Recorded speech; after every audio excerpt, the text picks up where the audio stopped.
Атакем мээримиңизге балкып өстүк, армансыз эркеледик, баарын көрдүк. Балам деп мээнет кылып ырысты таап, кара чачыңыз ак болуптур, мына көрдүк деп бүгүнкү биздин жакшылык күндүн ээси Жалал-Абад областы Аксы району Мундуз айылынын ардактуу тургуну Жуманалиев Рахманберди атабызды 60 жашка чыгышы менен куттуктайбыз. Ыраазымын ата, сизге мингенмин, сиз аркылуу дүйнө таанып билгенмин. Таалыкпаган эмгегиңиз аркылуу өнүп өсүп мына эми иргелдим. Бүгүн менин алтын атакемдин туулган күнү. Бакытка балкып оюңуз кут болсун атаке, 60 жаш тоюңуз. Мындан ары апакем менен 70-тин жемиш багын аралап, 80-дин суусун татыңыздар, 90-дун тоосун ашып, 1 кылымдан ашык өмүр сүрүңүздөр.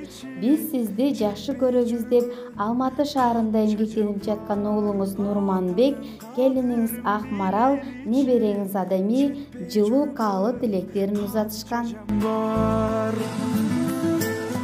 Изиңди улай турчу уулуң турат, каранын кадамыма берет кубат.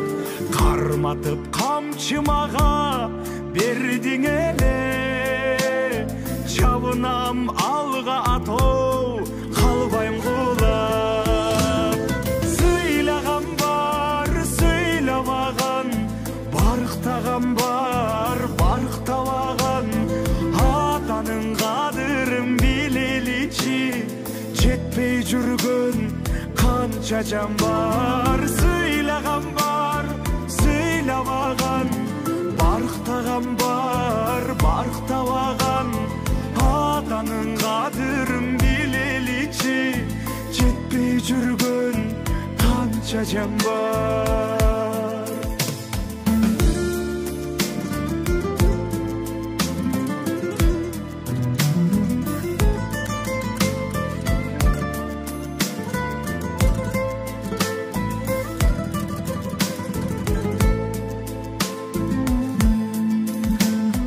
Сыйлаган бар, сыйлабаган, барктаган бар, барктабаган, атанын кадырын билеличи, жетпей жүргөн канча жан бар.